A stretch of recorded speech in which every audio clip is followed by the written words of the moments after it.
Hello everyone, welcome to Global Online. This is Ankita Sood. Madhya Pradesh state eligibility test paper 1 preparation में people development and environment unit में आज हम cover करेंगे natural disaster and hazards यानी कि प्राकृतिक आपदा एवं खतरे। आप सब में से बहुत से स्टूडेंट्स को नहीं पता होगा कि आपदा और खतरे में क्या डिफरेंस होता है एंड यही पहला क्वेश्चन है जो एग्जाम में पूछा जा सकता है। तो इस वीडियो में आपके सारे डाउट्स मैं क्लियर कर दूंगी। उसके अलावा मोस्ट एक्सपेक्टेड क्वेश्चंस की सीरीज भी यहाँ पर मैं आपके लिए लेकर आई हूँ जो कि अपकमिंग एग्जामिनेशन में भी एज इट इज पूछे जा सकते हैं। सो सेशन पर आगे जाने से पहले आपको बता दूं कि बहुत कम समय है एंड इस एग्जाम में अगर आप लोग अच्छा स्कोर करना चाहते हो तो पेपर 1 पर जरूर ध्यान दीजिए। इसमें आप लोग आसानी से 75 प्लस स्कोर कर सकते हो।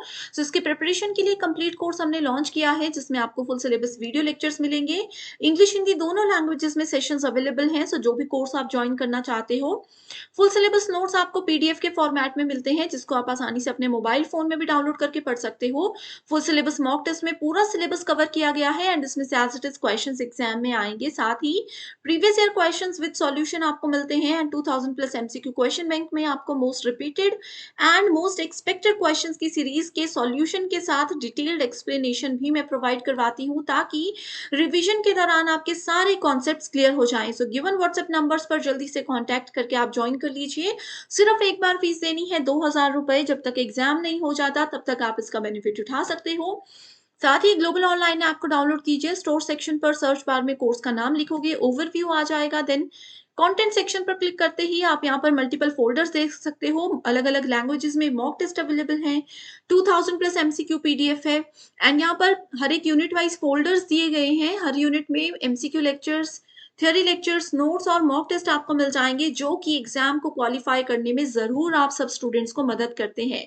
सो आज ही गिवन व्हाट्सएप नंबर्स पर कांटेक्ट करके आप इसका बेनिफिट उठा लीजिए। कोई भी डाउट होता है तो मुझे कमेंट करके जरूर बताइएगा एंड जो भी क्वेश्चंस मैं आपको इस वीडियो में बताने वाली हूँ इससे रिलेटेड भी आगे जाकर कोई डाउट होगा तो भी आप मुझसे कमेंट करके पूछ सकते हैं। सो सबसे पहले यहाँ पर आपके सामने कुछ लिस्ट है जो कि प्राकृतिक आपदाएं और खतरों का ही एग्जाम्पल है। जैसे कि आप यहाँ पर अर्थक्वेक देख सकते हो यानी कि भूकंप देख सकते हो।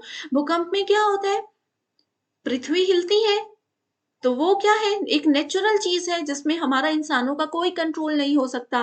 वोल्केनोस होते हैं, सुनामी है, लैंडस्लाइड है, यूरिकेन्स और समुद्र के अंदर तूफान आता है, टॉर्नेडोज हैं, ठीक है, ब्लीजर्ड्स है जो ठंडे बर्फीले तूफान आते हैं, डस्ट स्टॉर्म है जो धूल से भरे हुए तूफान आते हैं, वो एक जगह से दूसरी जगह में बहुत स्पीड में बढ़ते हैं। सूखा है, यहाँ पर ये देखो जंगलों में आग लगी हुई है, ठीक है। ये सब क्या है, ये सब नेचुरल चीजें हैं जिसपे हमारा कंट्रोल काफी हद तक नहीं है। अब यहाँ पर डिफरेंस सबसे पहले मैं आपको बताती हूँ कि इसमें से नेचुरल हजार्ड कौन कौन से हैं और नेचुरल डिजास्टर्स कौन कौन से हैं, यानी कि प्राकृतिक आपदाएं और प्राकृतिक खतरे क्या होते हैं। अब देखो, सबसे पहले हम देखते हैं प्राकृतिक आपदा के बारे में। अब अर्थक्वेक का ही एग्जाम्पल लेते हैं। हमने भूकंप का एग्जाम्पल ले लिया। अभी आप लोगों ने देखा होगा न्यूज में लास्ट वीक राजस्थान में भूकंप आया था, है ना। तो लेकिन उस भूकंप से क्या हुआ, किसी को भी कोई नुकसान नहीं पहुंचा, ना इंसानों को ना किसी भी जानवर पेड़ पौधे किसी को नुकसान नहीं पहुंचा। तो अर्थक्वेक अगर आता है लेकिन उससे किसी को भी नुकसान नहीं पहुंचता है तो उसको कहा जाएगा नेचुरल डिजास्टर। वहीं अगर भूकंप आता और उससे बिल्डिंग्स टूट जाती, बहुत से लोग मर जाते, जैसे रिसेंट एक काफी बड़ा भूकंप आया था, है ना। आप लोग इंडिया में नहीं बाकी के कंट्रीज में आया था तो वहां पर आपने देखा होगा कितनी बार भूकंप आ चुके, कितने ज्यादा लोग वहां पर मर गए थे, है ना। तो ऐसे में जब किसी की लाइफ पर बात आ जाती है किसी नेचुरल हजार्ड की वजह से तो क्या होगा, तो वो माना जाएगा नेचुरल हजार्ड यानी कि प्राकृतिक खतरा। क्लियर है। अब जैसे यहां पर एक और एग्जाम्पल देखते हैं। मान लीजिए लैंडस्लाइड हो रहा है। लैंडस्लाइड क्या होता है, जो बड़े बड़े पहाड़ धंस जाते हैं, है ना। अब यहाँ पर देखो इस फोटो में आपको मे बी क्लियर तो नहीं दिख रहा होगा, ये पहाड़ धंस चुका है, नीचे बिल्डिंग्स है। अगर सिर्फ ये पहाड़ धंस कर नीचे गिर गया तो ये क्या होगा, ये होगा आपके पास नेचुरल डिजास्टर यानी कि प्राकृतिक आपदा। लेकिन वहीं अगर इस लैंडस्लाइड की वजह से नीचे जो घर हैं वो टूट जाएं, वहां पर जो लोग रह रहे हैं वो इस मलबे के नीचे दबकर मर जाएं, तो वो क्या कहलाएगा? वो कहलाएगा नेचुरल हजार्ड यानी कि नेचुरल प्राकृतिक खतरा। तो ये डिफरेंस मैंने दोनों के बीच में बता दिया, जो कि आई होप आपको बिल्कुल क्लियर होगा।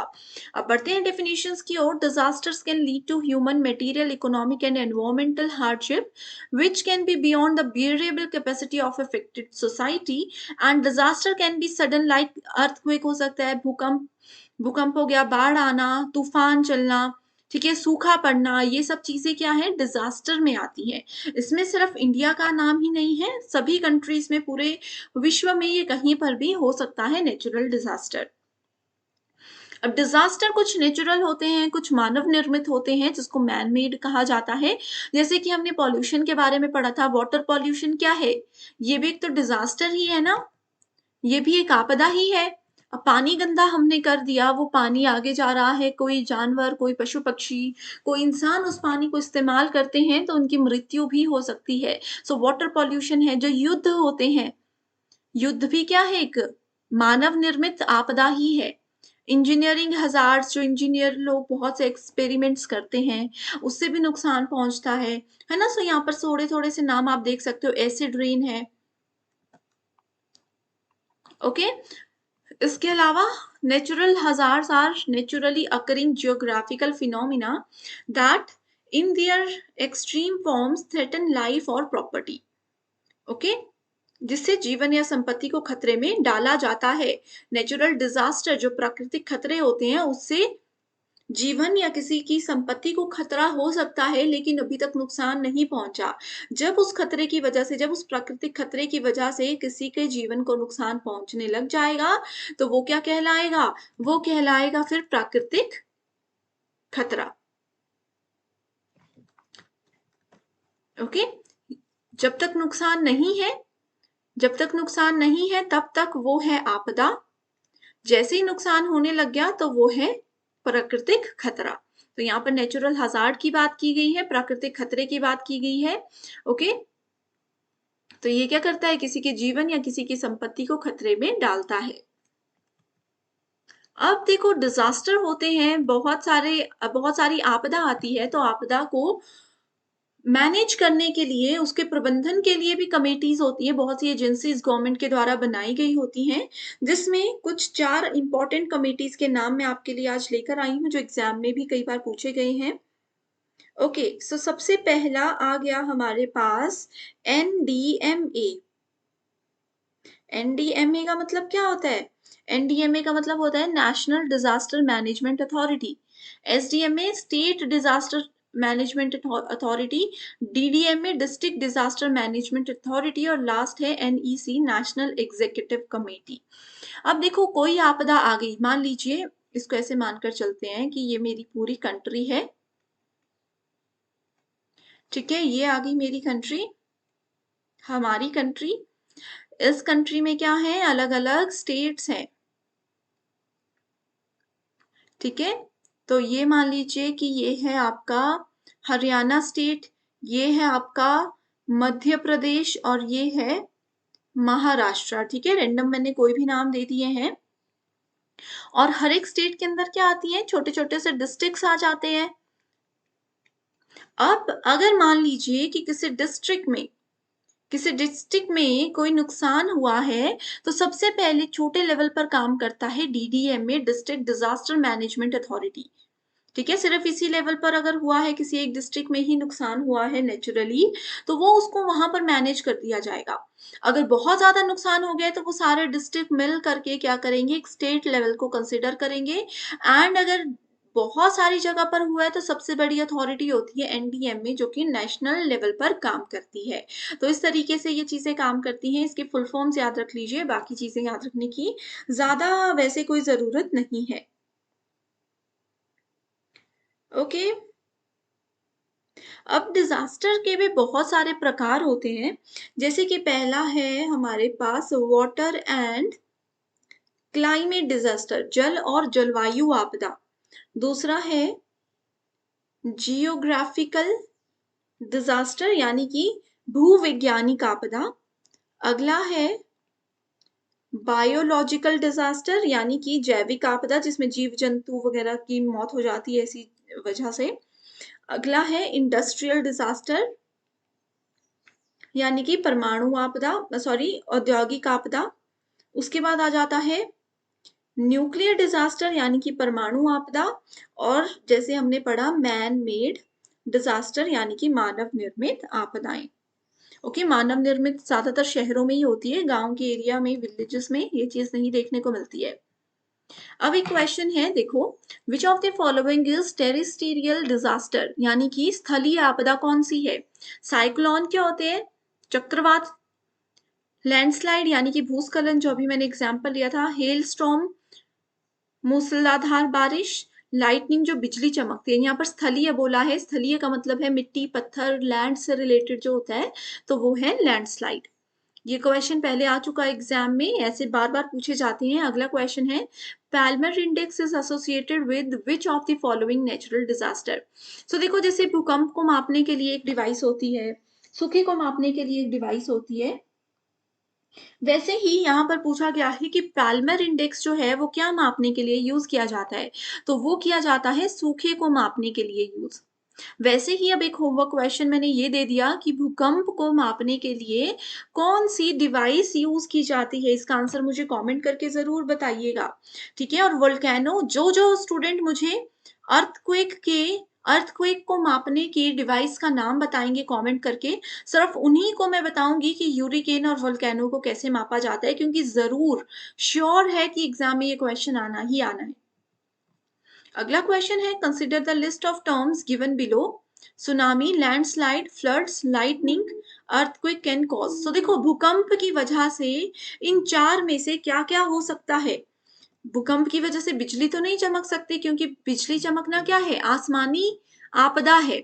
बाढ़ आ सकती है, अब जैसे समुद्र के ये समुद्र है, समुद्र के किनारे भूकंप होगा तो ये पानी उछलकर बाहर आ सकता है। भूस्खलन हो सकता है, पहाड़ धस सकते हैं, और सुनामी भी आ सकती है। सो करेक्ट आंसर है यहाँ पर ऑप्शन नंबर 1। थोड़ा सा लॉजिक लगाओगे तो बहुत आसान क्वेश्चन है। मैं आप लोगों को बताती हूँ, नेट और सेट दोनों एग्जाम्स में यूनिट नंबर 9 जो है पीपल एंड एनवायरमेंट, और यूनिट नंबर 10 जो है हायर एजुकेशन, एंड यूनिट 6 है लॉजिकल रीजनिंग। ठीक है, ये ऐसी यूनिट्स हैं जहां से आप लोग बहुत अच्छा स्कोर कर सकते हो। इसके अलावा मैथमेटिक्स में आप अच्छा स्कोर कर सकते हो, मैथ एंड रीजनिंग में वो यूनिट क्लियर है तो डेटा इंटरप्रिटेशन एंड कॉम्प्रीहेंशन में भी आप अच्छा स्कोर कर सकते हो। तो ये 6 यूनिट्स तो बहुत स्कोरिंग है, जहां से प्रीवियस ईयर क्वेश्चंस भी अगर कर लोगे तो आपके लिए काफी रहेगा। सो पेपर 1 की तैयारी के साथ साथ पेपर 2 पर भी ध्यान जरूर दीजिएगा, क्योंकि ऑलरेडी हमने ये सब्जेक्ट पढ़ा है तो इजीली हम इसमें अच्छा स्कोर कर सकते हैं।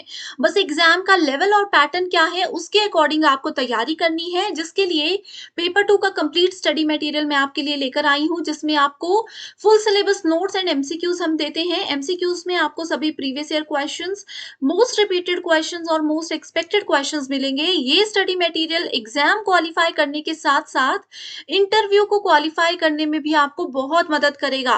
सब्जेक्ट्स की लिस्ट आपके सामने है, पेपर 2 का अपना सब्जेक्ट देखिए एंड गिवन व्हाट्सएप नंबर्स पर कांटेक्ट कीजिए।